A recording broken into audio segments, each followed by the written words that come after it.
my friends, and welcome to the UFL Week in Review, one of the longest running UFL podcasts in human history. This is show number Big 50. I actually did like over 250, I think, XFL podcast.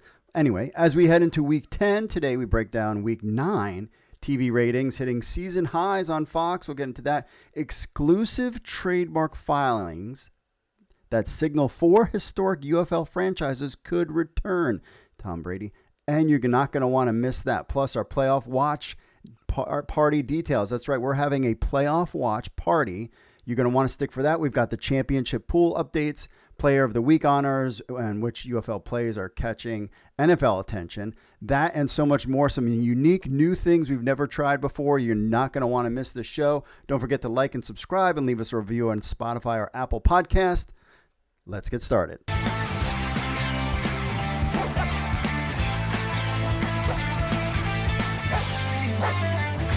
All right, we have the week 9, I should say, TV ratings on Fox as they see their score, their season high audience. They're right. Fox is super excited.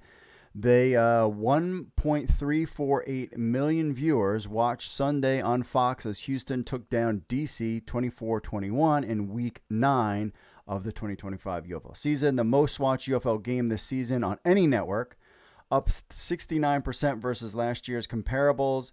Up 56% versus last year averages, but as Reed had pointed out here on the corner over here, they basically had a nice lead in, and that's why they got these big numbers. So let's get into the numbers from Mike Mitchell. He says average after 8 weeks of the 2025 season is approximately 612,000 viewers per game across Fox, ABC, ESPN, and FS1. This reflects a 26% decrease from the 2024 regular season average of 816,000 viewers per game.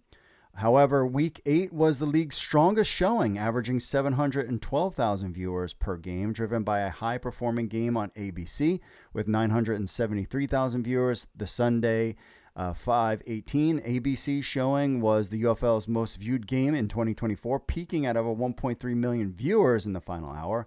However, entering the final 2 weeks of the regular season with the playoff seeding and matching already determined, could the UFL maintain peak interest in its games with very little at stake, or would be rubbling shoulders with another premium sports events such as the UFL did in the NBA playoffs on ABC help boost viewership? Well, let's go. So, of course, Friday night, Fox's game featuring the St. Louis Battlehawks San Antonio Brahmas, 540,000 viewers, down from 573,000 averaged on May 16th for the San Antonio Memphis overtime shootout. The Battlehawks Brahmas game on Friday night peaked at 614,000 viewers.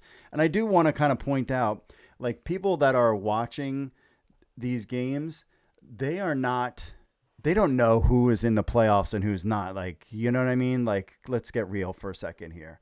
Like, the UFL hardcore fans are going to watch regardless for the most part. I try to get those games in as much as I can.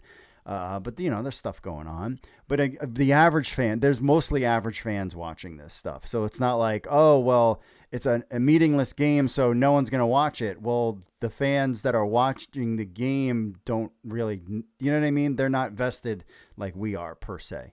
Fox Friday night UFL window is averaging 609,000 viewers after 9 weeks, with a high point of 690 in week 1. The low point, 467. That was week 5 during the NFL draft. See, it's just people looking around for sports. For the second consecutive week, the UFL had 2 games simultaneously. This was unintentional due to a rain delay that pushed back the Arlington-Memphis game at 3 p.m. Eastern start. The Panthers-Stallions game, which aired nationally on ABC at 3 p.m. averaged 966,000 viewers. The game peaked at 1.2 million viewers from 5:45 to 6 p.m.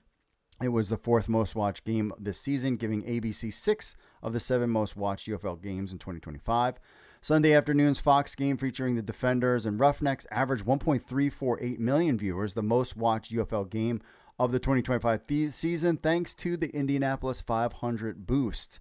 So we could get that all the time. The high mark Fox number for the UFL season was greatly aided by the 109th Indianapolis 500, which achieved an average viewership of 705 million, marking the highest TV audience for the race in 17 years. Viewership peaked at 8.4 million during the 4:15 p.m. to 4:30 window as Alex Powell secured his first Indy 500 victory. I'm sure I was riveted. I have no idea. The Fox numbers on Sunday is not surprising. The artificial boost from prominent sporting events has aided spring pro football in the past. See the USFL's 2.3 million viewer averageship during the 2023 season on NBC thanks to a great assist from the Kentucky Derby. In contrast, the USFL average rating in 2025 was just over 600,000 viewers per game. Strong Saturday number at ABC numbers coupled with Fox Indianapolis 500 boost gives the UFL its most watched weekend of the 2025 season with an average of 915,000 viewers. So, and there is life. If you can just get people in there to watch the games, they will do it. So that where you got the big Fox came out and said their thing. Mike Mitchell also has the week 9 attendance figures. St. Louis, 27,890. Memphis, goodbye, Memphis, 2,044. Remember, that's not scanned. That's given away also. Memphis sucks. Fred Smith, got to do what you got to do, but we need you to kind of step aside if you wouldn't mind, please. So there you go with that. Birmingham Stallions, 10,344, and Houston, 6,684. Wrapping up Houston, okay. I mean, meaningless game. You know what I mean? I don't think that means everything. So week 9, UFL average 11,740 in attendance. Birmingham, you came back. That's good. I still think you should go bye-bye. Houston, 6,684. I mean, I really, in all honesty, it should be Memphis and Houston that should be in the chopping block, though Houston did well in the XFL and could do well in the UFL, but it's just not. Birmingham is Birmingham, so there you take it. So that is what you got for week 9 of the UFL season. You've got the ratings and attendance. Let us know what you think in the comments. Make sure you like and subscribe. Well, friends, I have got a story for you, exclusive from UFL News Hub. Make sure you like and subscribe. Let's get right into it. Yes, you see the headline. There looks to be some movement of UFL trademarks over the last month. XFL Properties LLC and USFL Enterprises LLC combined, they own the United Football League. XFL Properties owns the XFL side of the house, and the USFL Enterprises owns the USFL side of the house. In a recent trademark search, it looks like the USFL side of the house are locking in some names. I'll get into it. The 4 names are the Oakland Invaders, Philadelphia Stars, New Jersey Generals, and Tampa Bay Bandits. Now, these names have been trademarked by the USFL Enterprise LLC for some time. These trademarks have basically been refreshed and filed on May 6, 2025, and signed by UFL President and CEO Russ Brandon. Now, for example, USFL Enterprises LLC filed their first Oakland Invaders trademark application in October 12, 2021, but that application has been case still suspended since November 19th, 2024. The new May 6th, 2025 application is essentially a do-over because the original 2021 application got stuck in suspension. The refiling basically essentially means they don't want it stuck any longer because they want to use them, and they want to use all 4 of them now. That's what it means. Here is a look at the trademarks here. You have Oakland Invaders, Philadelphia Stars, New Jersey Generals, Tampa Bay Bandits. For a while now, this trademark here with this little thing and the Aviators was in there. You see the Ohio Bulldogs. This has been there. These 2 at the bottom have been there for a while. But the Oakland Invaders, these are all new, essentially refreshed. And here are all like the different filing names of them all here that you can go look up if you would like online. Let's get back to the story. So, and the ad, go away. Thank you. What could this mean for expansion? So first, let's get this out of the way. Okay, we're friends here. This could mean absolutely nothing. However, if you are interested in refreshing the brands, you would do it for all of the case still suspended trademarks, not just the 4. So let's make that clear. I've been working on this all morning, by the way. So there are other trademarks in the USFL Enterprises LLC that are still in this kind of case still suspended mode. So if you were just going to do a refresh of all of them, you would have just done all of them, not just those specific 4. And we'll get into why this all kind of makes sense as we move forward, so stay tuned. So there have been rumblings behind the scenes that the league is unhappy with the fan turnouts in Houston and Birmingham specifically. Now, Memphis Showboats fans, Memphis, basically it's on its own island because of its ties to FedEx owner Fred Smith. He is basically the reason why the franchise switched from Tampa Bay Bandits to the Memphis Showboats, because they believe, number one, FedEx now supports the league. They do advertising. They do a lot of advertising with Fox. Fred Smith wants a team in there. They're doing renovations to the stadium, even though the attendance sucks. But the idea is that he will eventually take over as owner, and he's Fred Smith and owns FedEx. So there you go. That's why Memphis still exists. That's why I don't think we'll see it. That's why I'm keeping Memphis out of this discussion and focusing on Houston and Birmingham. Arlington sticks because the city of Arlington paid the league $3 million, allegedly, to use the name Arlington. Their home base is Arlington. So everything turns out that Arlington, Texas will stay there. San Antonio, they got a raw deal this year with the 4 games versus 5, but they seem to be trending a little bit up. The Michigan Panthers are also trending up when it comes to attendance and interest, and they supposedly have a backer as well in Michigan. So that's why Houston and Birmingham, I put them on this list. Now, could the UFL have 4 new teams in 2026 with Houston and or Birmingham converting to one of the 4 teams? Or are these the 4 new franchises rumored coming in 2026 and 2027? Let's break that down. So these stay, and then 2 of these come in 2026, and then 2 of these come in 2027. That would make sense. But if I am a betting man, we are leaving something out. The Seattle Sea Dragons are set to return not in 2026, what we're hearing, now in 2027. The stadium deal is already paid for by the XFL, so they just need to use that lease. So it's already paid for. They just need to use it, and that's why that's why the Seattle Sea Dragons is in play for 2027. They're having soccer games just like the Audi Field. I've talked about in the past whether the UFL actually might move the season back to February. That's a whole other story because of the World Cup. That impacts the Seattle Sea Dragons stadium, as does it affect Audi Field in 2026. So that's why the Sea Dragons are kind of out of play, but returning in 2027 is the rumor. There's also Columbus, Ohio has really been on the radar. Kentucky has been on the radar. But again, these locations aren't big bangers, and that's what the league needs. The one thing is for sure, if any of these teams come back online, these are big markets the United Football League desperately needs. Columbus, Ohio would be nice, but you still need New York. You still need California, and you still need Philadelphia. You need these markets. So we need more St. Louis's rather than Birmingham. Yeah, you Kentucky people want a team in Kentucky,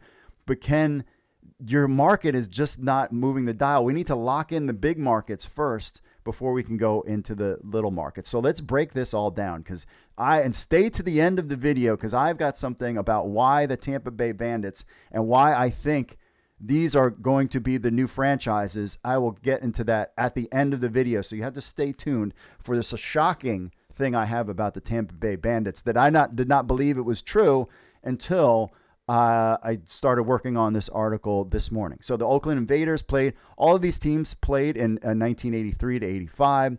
They played at the Oakland Alameda County Stadium, filling the void left when the Raiders moved to Los Angeles in 82, but then they came back, and now they left again as history repeats itself, and they moved to Las Vegas in 2020. Now, UFL News HUB sources have told me quite for some time that California was basically off the table because of high taxes and expenses. Now, maybe the league has decided to kind of bite the bullet, given the UFL does have that hub model in place and teams playing out of Arlington. But maybe now they're just like, well, the expenses and the headaches might be worth it after all. Plus, any of these franchises could potentially have ownership backing them.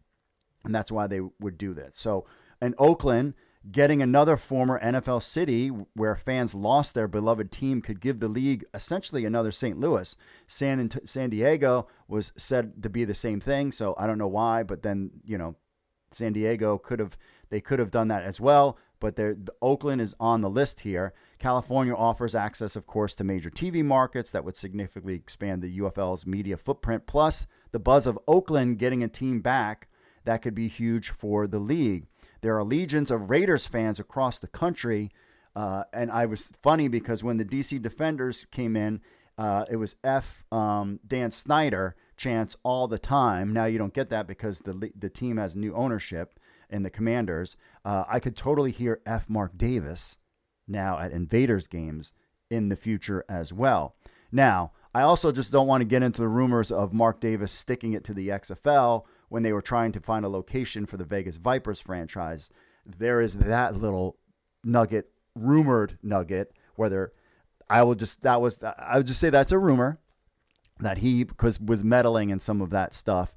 This would kind of be nice little sweet payback. Like, oh, okay, well, you're going to mess with us, but we're going to put a team right back where you had a team, and it's going to thrive, and they're all going to hate you, and could be a little sweet payback. I don't know about that. I just wanted to throw that piece in about Mark Davis. So next, the Philadelphia Stars. They played their first 2 seasons in Philadelphia, and then they relocated to Baltimore. Yeah, give it up. For the final season in 1985. The team did return, of course, when the USFL rebooted and they reached the championship game in 2022, the USFL Championship game where they lost the Birmingham Stallions. I was at that game. My wife was at that game. They did not make the cut when the league merged in 2024. Philadelphia represents the 4th largest TV market, providing massive media exposure and advertising revenue for the potential UFL. The Philadelphia Eagles, of course, they're just coming off the Super Bowl, one of the NFL's top draw, featured in 5 of the 7 most watched NFL windows in recent seasons. So if people will watch the Eagles, they've got the fans. To get traction for those fans, you can watch, to get a fraction of those fans to watch the UFL would blow away any attendance that the Birmingham Stallions have. There also could be a nice rivalry between the DC Defenders and Stars, but where could the Stars play? Well, they could take the DC Defenders route and play the MLS Philadelphia Union plays with a friendly capacity of 18,500, located less than 30 minutes from downtown Philadelphia. Other places include Franklin Field or Villanova Stadium. Leave us a note in the comments of locations that maybe that we're not thinking of, but this was just kind of a quick dive into potential places that they could play. Let us know in the comments. Again, make sure you like and subscribe to the channel.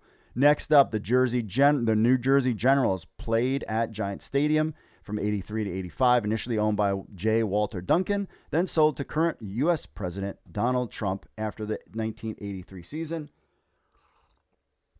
We won't get into all of that about him owning and then moving the thing or whatever, but the team signed major stars, including Herschel Walker and Doug Flutie. New Jersey also returned in the USFL reboot, and in 2022 dominated the USFL regular season with a 9-1 record, winning 9 straight games after their opener to claim the North Division title and number 1 playoff seed. However, they championship dreams were dashed in that stunning 1914 semifinal upset to the Philadelphia Stars. We thought that the Jersey Generals were just going to run roughshod and win it all. Mike Riley was named USFL Coach of the Year that season. Now, of course, New York metropolitan area has a population of over 20 million people, making it the largest in the United States and among the top 10 in the world. So having a team in that area is critical. That represents the number 1 television market in the United States. If you have a sports league, you need to have a team there. Full stop. This would solve that problem. Now, I know the New York Guardians of the XFL struggled in attendance, experiencing one of the worst crowd averages in the XFL in 2020, despite representing the nation's largest TV market.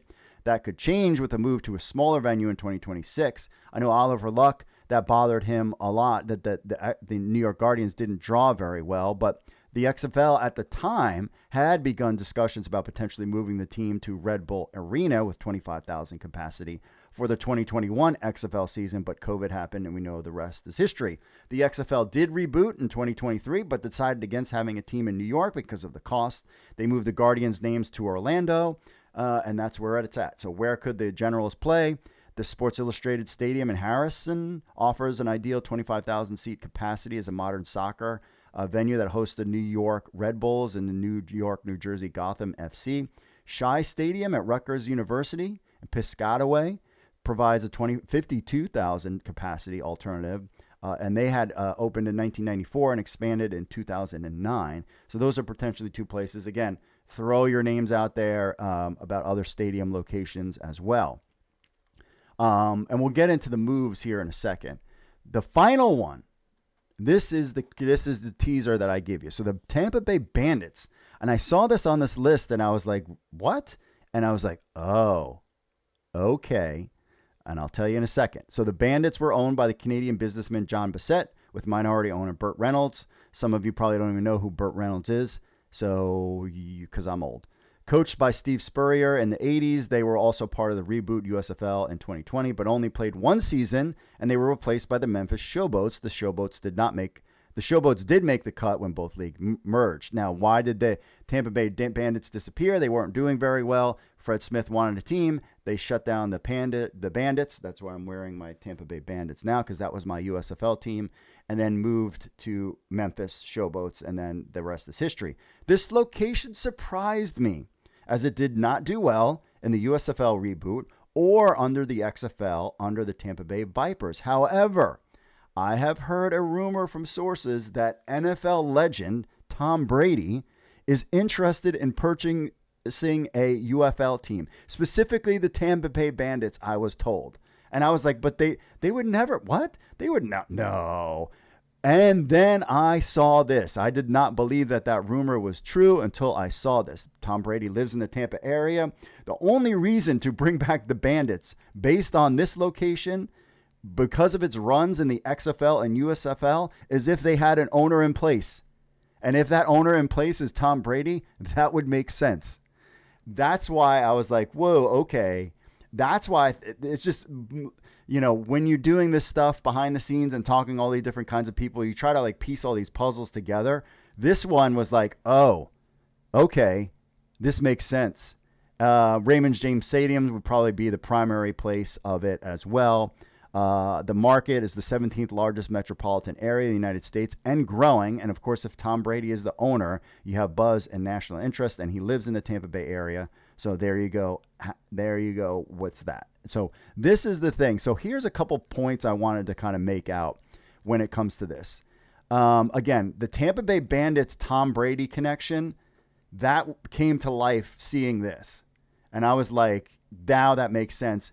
If I didn't know about the Tampa Bay Bandits, I would have said, well, they were just kind of refreshing and this isn't going to be anything. This means really nothing. But the Tampa Bay Bandits Tom Brady rumor that I heard just a week ago, and then seeing this, I was like, okay, this is actually the real deal. Now, here's how I would break it up. This is how, let me know what you think in the comments. I think that this is going to be the thing for next season. There's no time to wait. They're already doing season tickets. This is your last chance, Houston and Birmingham, to save your franchises, because unless you sell big, like, you're done.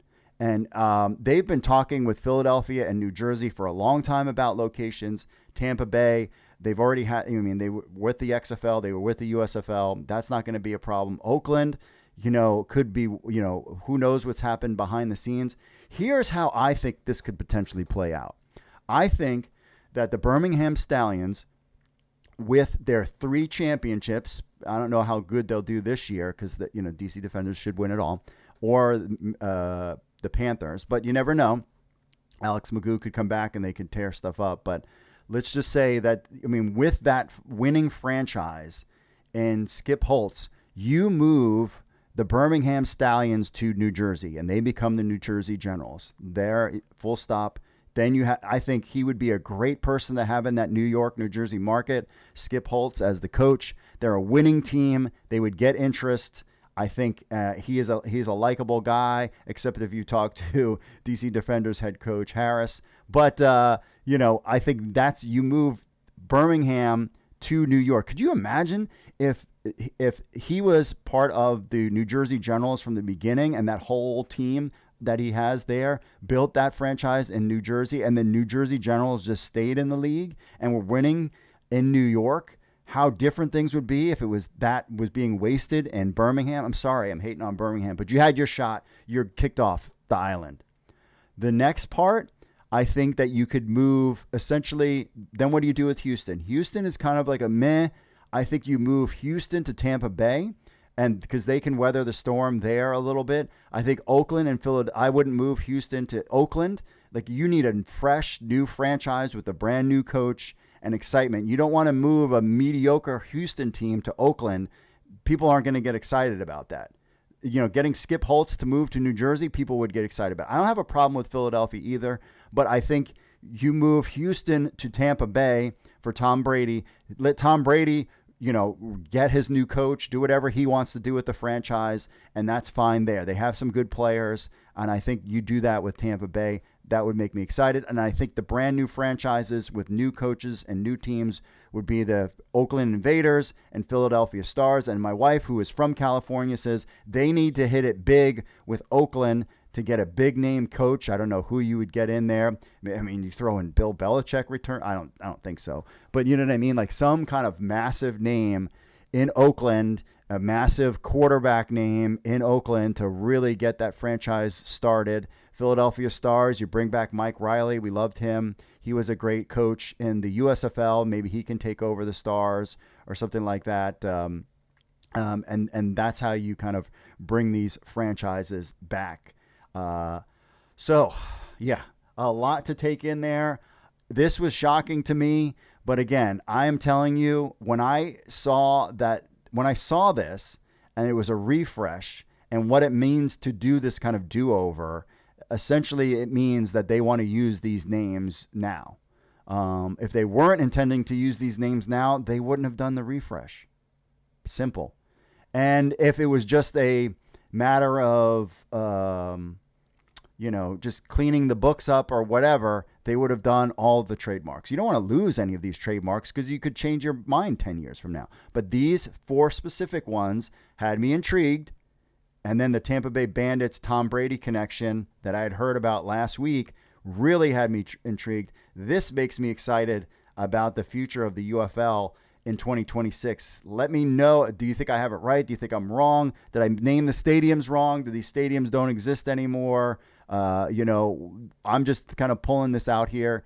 Let me know what you think in the comments. But yeah, so to recap, the 4 names that the USFL Enterprise LLC signed by Russ Brandon on May 6, 2025 is the Oakland Invaders, Philadelphia Stars, New Jersey Generals, and Tampa Bay Bandits. I could see all 4 of these coming online next season. You have 4 new locations. You dump 2 of them, and you're off to the races.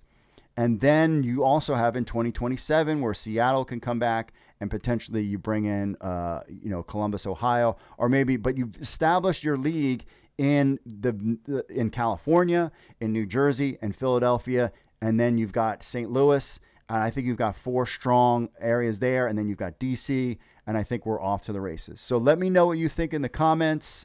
Make sure you like and subscribe, and some big news coming out of the UFL side. We'll see how this all plays out, so stay tuned. Welcome to Pulse AI Solutions, where we empower small to medium-sized businesses with cutting-edge AI technology.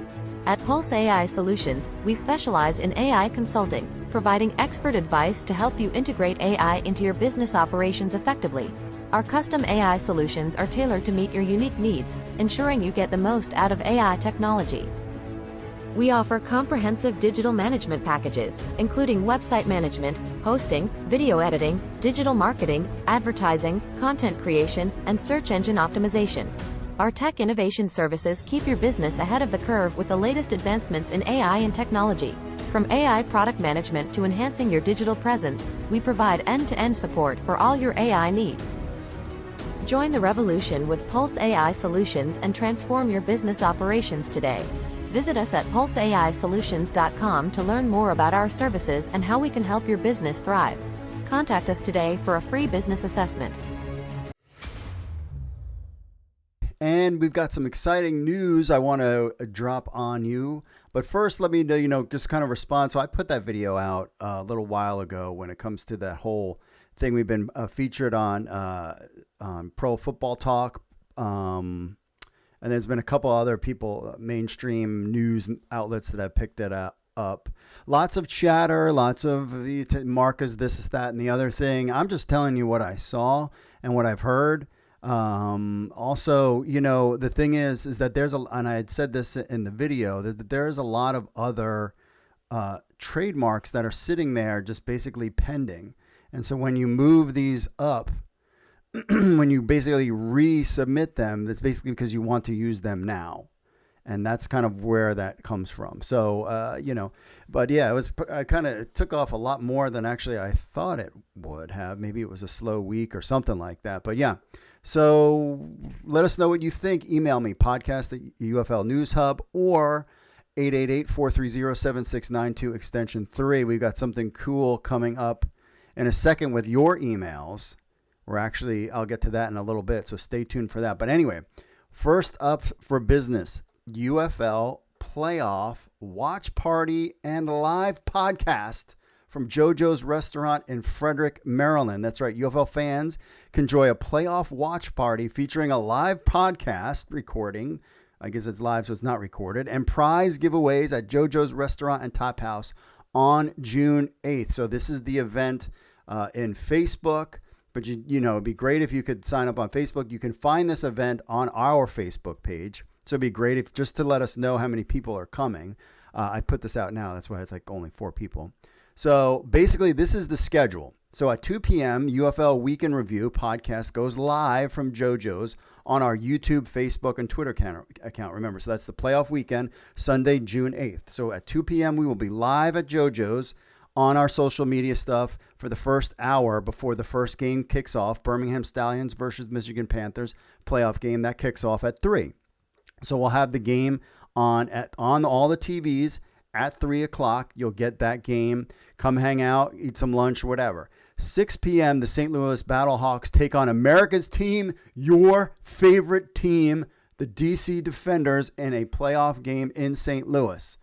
Then at halftime during that game, we will go back on to the podcast and kind of get your reactions to the first game, get your reactions to the current game, the playoffs, and any kind of thing that we can think of in between. So during this time, attendees that can participate in we're giving away prizes, all UFL merch and merchandise. Also, we have the championship pool. Remember, I talked about that last week. So you can buy for $25 a square and be part of that championship pool. Proceeds will support the National Ovarian Cancer Coalition. The watch party combines the UFL playoff action with a live podcast.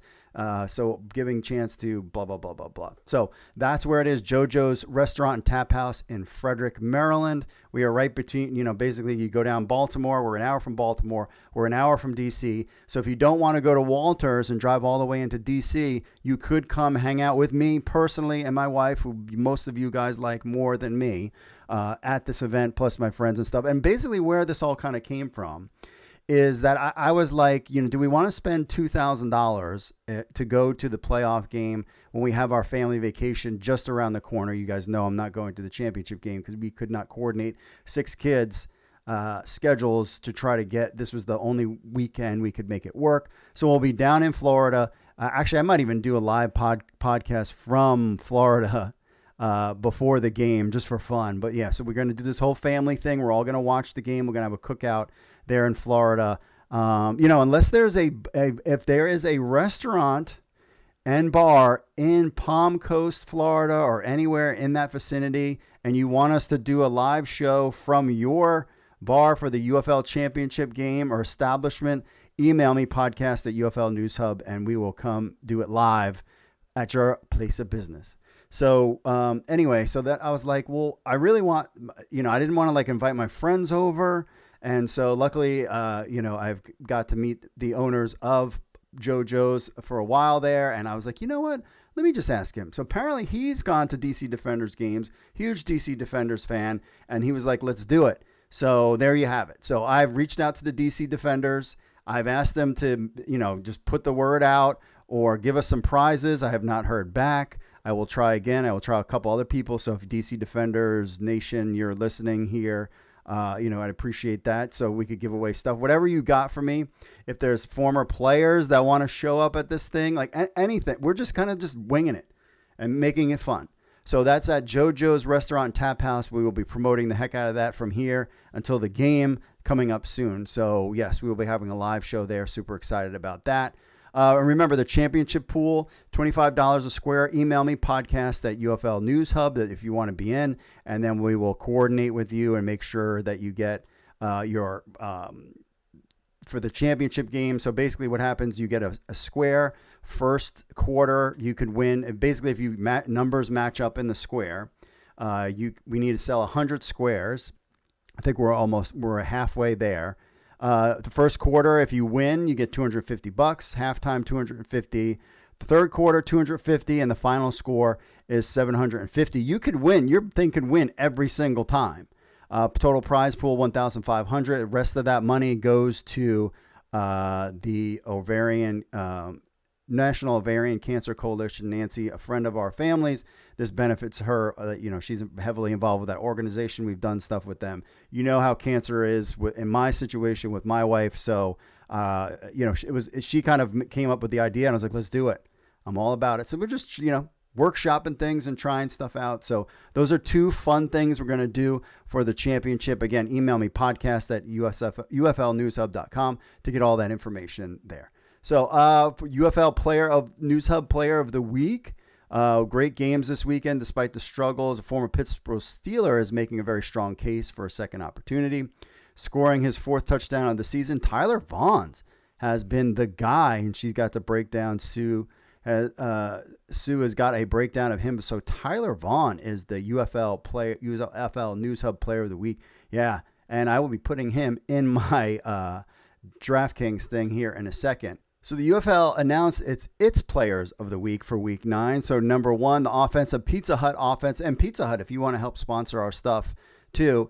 Jamar Smith, quarterback, Birmingham Stallions. A guy that wasn't doing anything for a while there. Now he's back in the league and he's lighting up and he's playing well. So Jamar Smith is your Pizza Hut offensive player of the week. Donald Payne, outside linebacker of the Arlington Renegades, is your ortho defensive player of the week. Always a great player. And Jaden Sheardon, running back San Antonio, was a special teams player of the week, delivered a strong performance, highlighted by an electric 86-yard kickoff return. So congratulations to all of those people. Greg Parks, the one and only legendary on the Pro UFL Hall of Fame, Mike Mitchell, Anthony Miller, Greg Parks. There's a lot of other great guys out there. He's got an article up if you want to check it out. One player from each UFL team, most likely on NFL radars. So if you want to check out the full article, but Arlington Renegades, he's got Jaden Price, cornerback, who's been playing really well.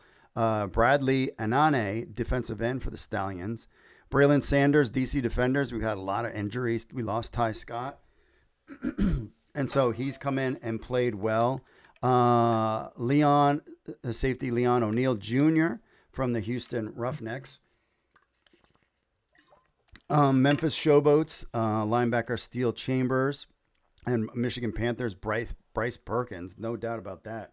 He could be an MVP, though he hasn't played the last couple weeks. Maybe he got a little rusty. San Antonio Brahmas running back Jashawn Corbin, and St. Louis Battlehawks Rodrigo Blankenship. Got to have him with the glasses on. So if you want to check out that breakdown from Greg Parks, that's on UFL News Hub.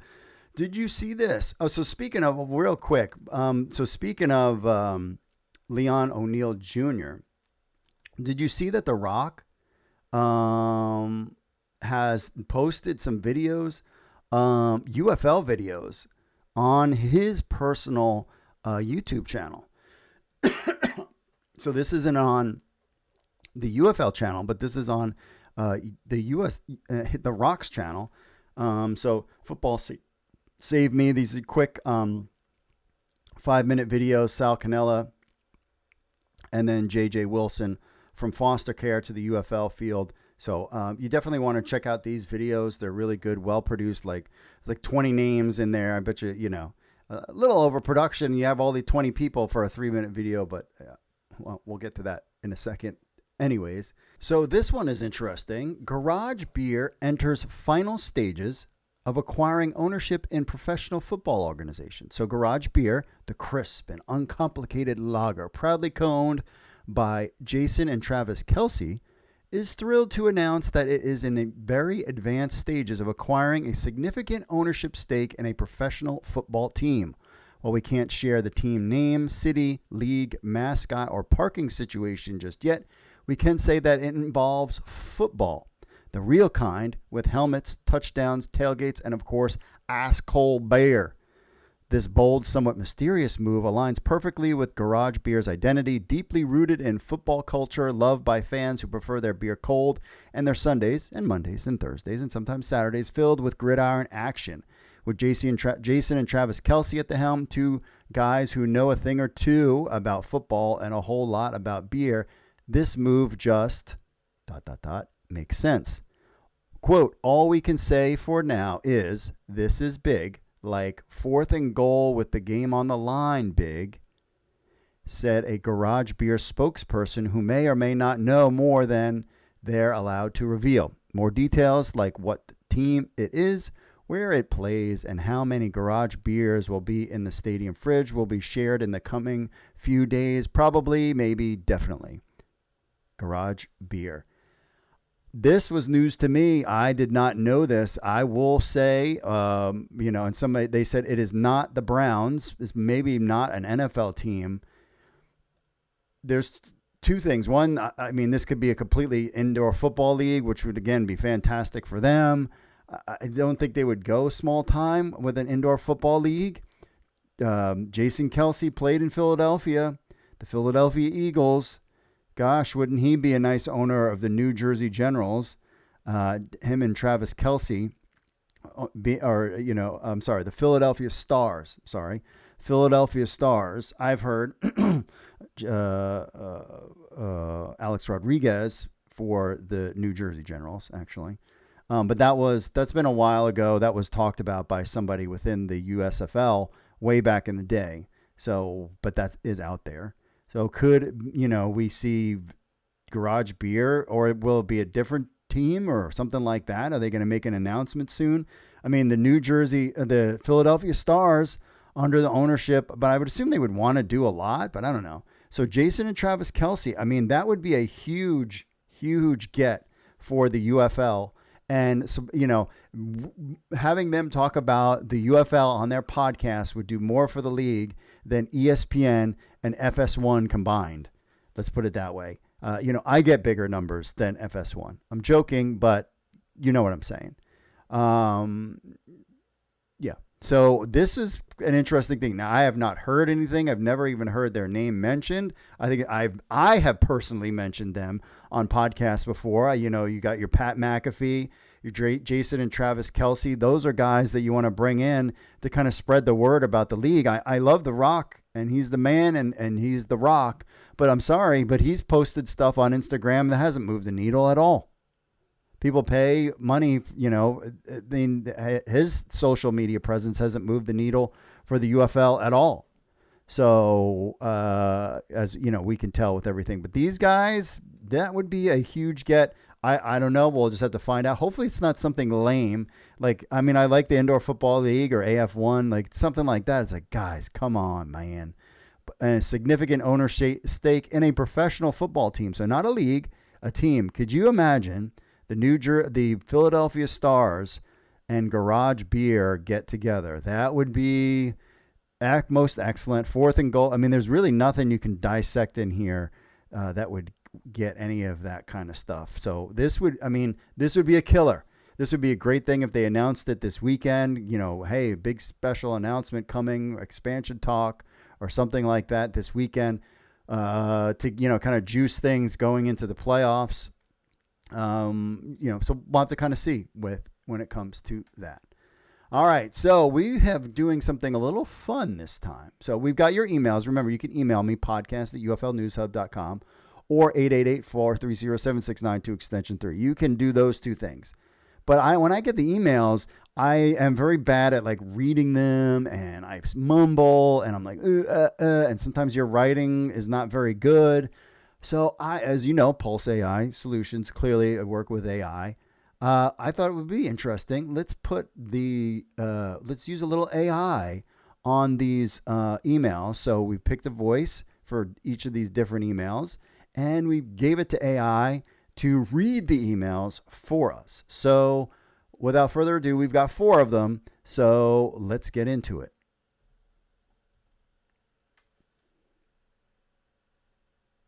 I agree with you on many fronts regarding what is needed. Players, you work for 16 weeks a year and are fighting for more money and health insurance days before the start of the season.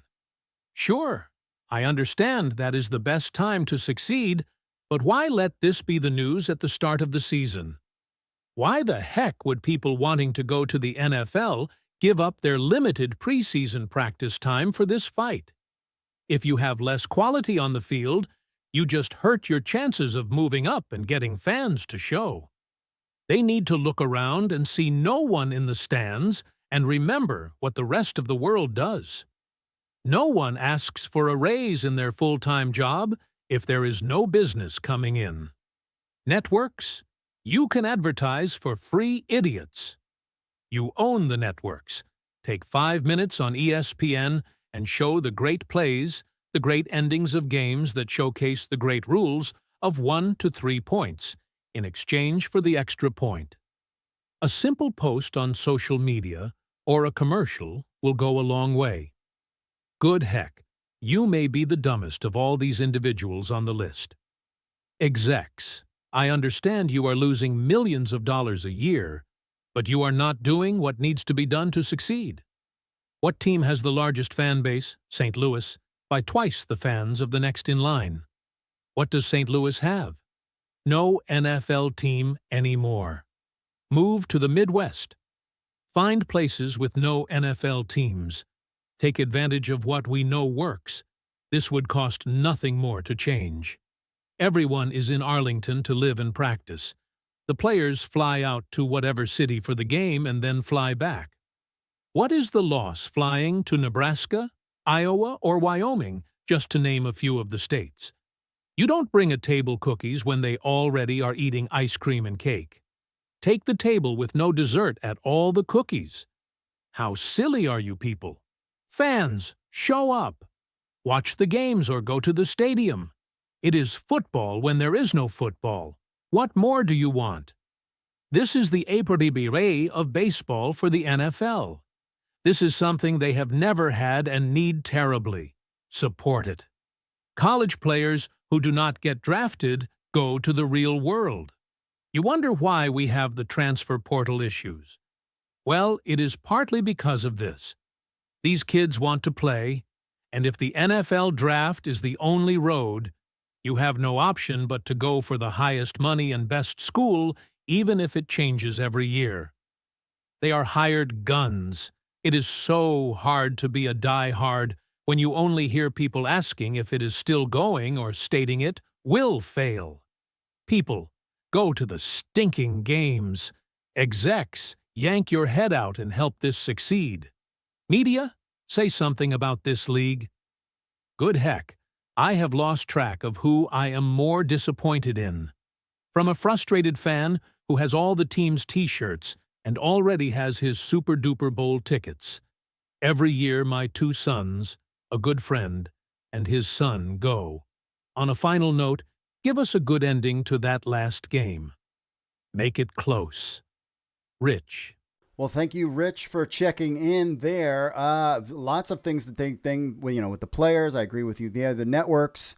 It just boggles my mind that they just don't. You know what I mean? Like ESPN doesn't even say anything about it. It's like they're still like talking like, oh, well, Dak Prescott. That's another thing they like to talk about. Aaron Rodgers is gone, so let's talk about the Cowboys for 10 hours. You know, you mean you can't like just give us something new to talk about? Like it's just, it is what it is. Executives. I mean, I don't know about moving. I think they need to be in big markets. This would be a huge move. You just got to basically lay the foundation in the big markets. Then you can deal with some of these other teams. But I agree with you. It doesn't, who cares where it is? You're flying in and out, but you also need to make sure that you have, potential ownership lined up. And maybe Travis and Jason Kelce will be part of that ownership. Who knows? And fans show up. I mean, I was talking to somebody and they were like, if fans come to like one game a year, like that's a good, you know what I mean?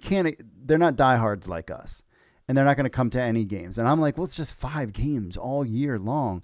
So that piece is going to take time. And then somebody had pointed out too, like the NFL, it took time. They just kind of need to kind of find their footing. I think, we've learned from the ratings this week that the lead-in is important. Could you imagine a UFL game on before the Pro Bowl? Could you imagine a UFL game on before the Super Bowl? Could you imagine a UFL games during Super Bowl weekend or during Pro Bowl weekend? That's when everybody's locked in football mode and jonesing for something new or being like, oh, it's the end and I'm not going to watch football till August, and remind them that you're here. Then you go all of February with no competition. March, you're already in the middle of the UFL season, which is already on the low part anyway. So you lose out when it comes to that. And then you're back in finishing it up in April. So, we'll see how things turn out. But that's kind of one thing that I've heard, that they might switch it because of soccer.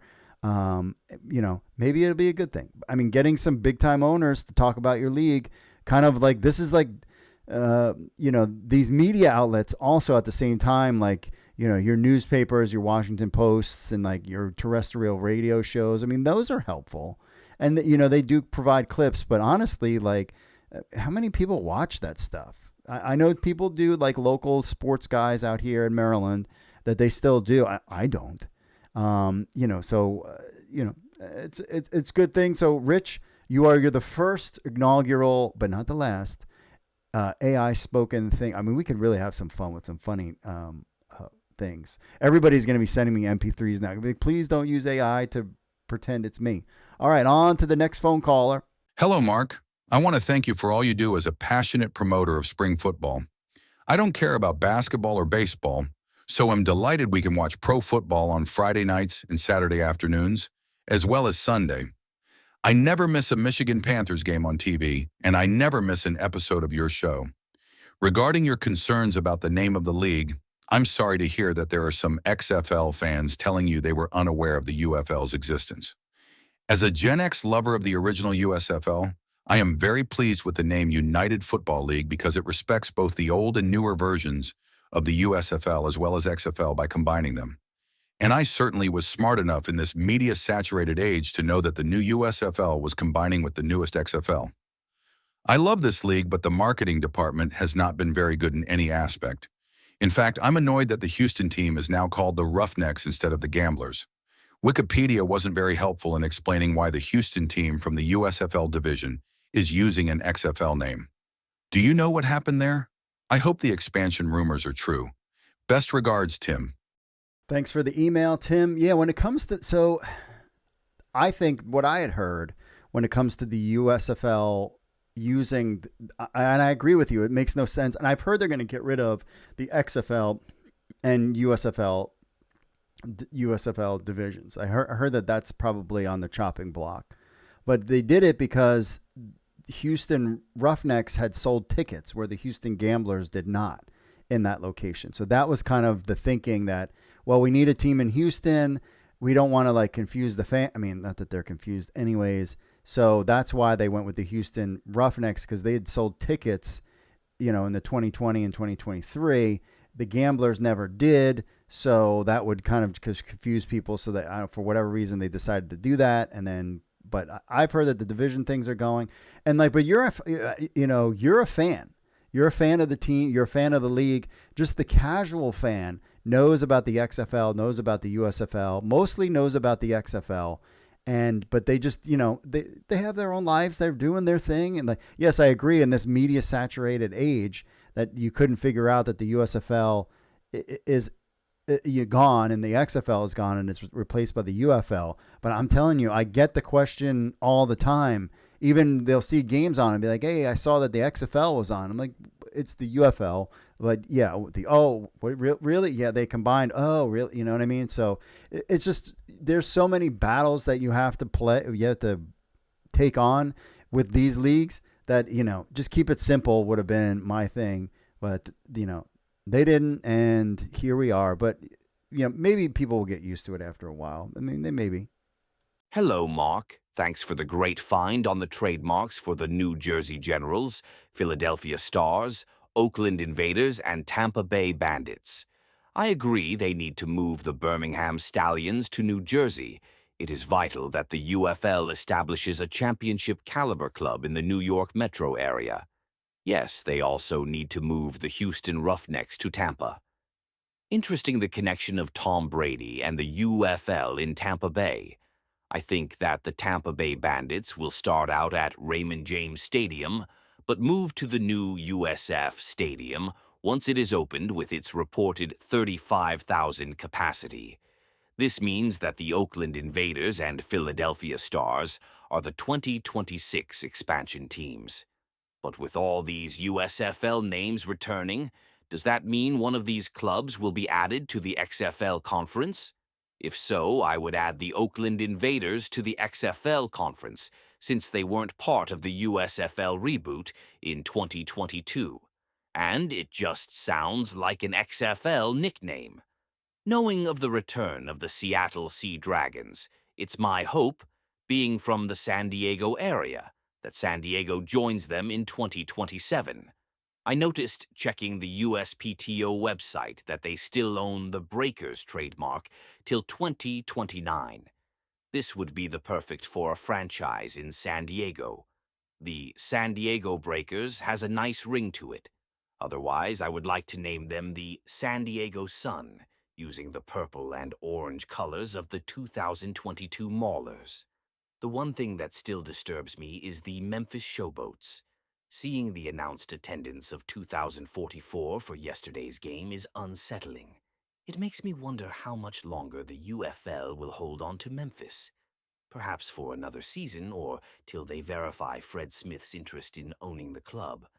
Otherwise, I can imagine they will be moved to Columbus as the Aviators. I look forward to your take on all this. Keep up the great work. Take care and the best to your wife on her recovery. She is in my prayers. Till later, Steve J. All right. Thanks, Steve J, for checking in. A lot there to get into, about the teams, the Bandits starting out at Raymond James and moving to USF Stadium. I mean, that's a thing. Oakland Invaders, Philadelphia Stars. So basically what the deal is with these four teams, in my opinion, is that it's not these four teams that are going to be expansion, that Memphis, Houston, and Birmingham, it depends on what the Fred Smith situation is, but would change their names. The two would change their names, and then we would have two new teams. So they're only going to add two new teams this year. Then I think next year you could get in 2027, you could get a Columbus and Seattle, I think, would return. That's kind of how I think things might play out. As far as the conferences go, we've already talked about that. I think they're going to get rid of the conferences and switch things around. Yes, they still own all these trademarks for San Diego and the Breakers and all this other stuff. And that's the thing with these. And I agree with you. Like the Memphis thing is just like, come on, man, come on, it's done. It's done. Stop playing around. It's done. The Stallions had a good showing at 10,000. You're kind of off my radar a little bit. We'll see how you come correct for the playoff game. I am curious to see how you guys do that. I think anything over 10,000 is good for the league. Any kind of 10,000 people at a game. So we'll see how Birmingham shows out for this playoff game. That will kind of be my deciding factor whether I go full hate on Birmingham or not. But in Houston's been nothing. They actually have a decent team. They're kind of middle of the pack. So the thing, and I've talked about this in the video, is that they basically have these team names are already under their umbrella of the USFL enterprises. There's a bunch of other ones in there too, and they're all kind of in this pending thing. And when you refresh you're basically trying to put it in the front of the line again, but you're doing it because you want to use them soon. And it doesn't have to be a very complicated, situation when it comes to they're not going to do 20 different things. They just kind of need to solidify that I own this name, even if it's for like little things. And that's kind of why it's called, in the business, they call it a refresh. So there you have it there. All right. Final email AI thingy caller deal. Good afternoon, Mark. This is Eric from Mason Neck, Virginia. Been watching spring football since the original OG XFL when I was 16 years old. Now I'm 40. Where does the time go? Ha ha. My wife and I will be going to the Defenders game versus the Battlehawks on May 30th, 2025. Now, so much to discuss about the UFL. Of course, hindsight is always 2020. However, looking back, I wish Fox would have waited a little bit and gone into business with the XFL, instead of bringing the USFL back in 2022. I think the Birmingham hub model did real damage to all the legacy USFL teams when they played all their games in Birmingham. I do think the 80s USFL had name value, but I think the USFL hub model ruined whatever name value they had left. Also, they should have named the merged leagues as the XFL. I just talked with my cousin who is 10 or so years younger than me, and whenever we talk about the Defenders, he always says XFL instead of UFL. The wife and I are looking forward to the Week 10 game we're going to. Great show, keep up the good work, and try not to let it frustrate you so much. Just remember, you can control how you react to something or someone. May the peace and love of and I hope your Savior Jesus Christ be with you and your family. Wonderful to see and hear the updates on your wife's health. Take care. Eric Stewart. I appreciate the email, Eric. Thank you. Yes, hope and Savior Jesus Christ. Yes, that is, I get a little fired up just to be fun or whatever. Stuff like this it does bother me, but not really. You know what I mean? I don't have any control over anything. God's in control, and I'm just here, just kind of navigating life. But I appreciate my wife is doing good. She's feeling a little under the weather, and I was like, hey, we've got the Defenders game this Friday, so we'll see you there, Eric. Just message me if you're going to be around. Well, maybe we can meet up at halftime at the Heineken place. That's where because I can meet people up there. We're in the club level. Yes, hoity-toity. And so people can't meet there, but usually like at halftime we meet up at the Heineken area. So definitely come and do that. And I agree with a lot of the things. I think a real point of view is saying that damaged the USFL legacy by doing that hub model and a lot of people in the stands and all of that. I know what they were doing. They were trying to sell that thing. It just wouldn't work. And it just kind of damaged that brand. And also, too, is that for the Birmingham Stallions location, it damaged them, too, because they were getting free tickets for games just to show up. And now they have to pay, and then they had to pay more, and it kind of messed things up. So, there you have it. And I agree. I wish the Fox would have just waited. I don't know if they had discussions or not, but, dudes went head-to-head for 1 year and was like, yeah, we can't do this. Maybe because the XFL, they wanted to keep the momentum. The XFL was toying around with the whole CFL thing, and they're like, guys, it's time to go. And that was the problem with the XFL is that they were farting around with the CFL. They're not going to change that would change the whole CFL if you guys were involved with them. And the CFL wasn't going to do that. That was kind of a waste of time. And I've heard that was kind of a waste of time on purpose as they were trying to get their ducks in a row. So there you have it. And that's the thing is they always say the XFL instead of the UFL. It's just going to take time. And that's what it is. So appreciate the email, Eric. And I thank you all for watching. What did you think of that stuff? I think it was kind of fun. I think it was different. Is that better? Way better than me reading it. I got my picks. I did my picks and it didn't record. This computer crashed multiple times. You're not going to worry about it. This is already too long anyway because it's just going to kind of be a throwaway week. when it comes to gambling stuff or Finn's parlay. We haven't hit any of them, so there you go.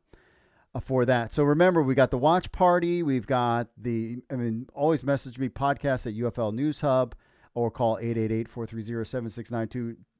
Make sure you give us a thumbs up on this video too. Make sure you like it, subscribe, help spread the word about the UFL by helping us spread the word about our podcast and our show.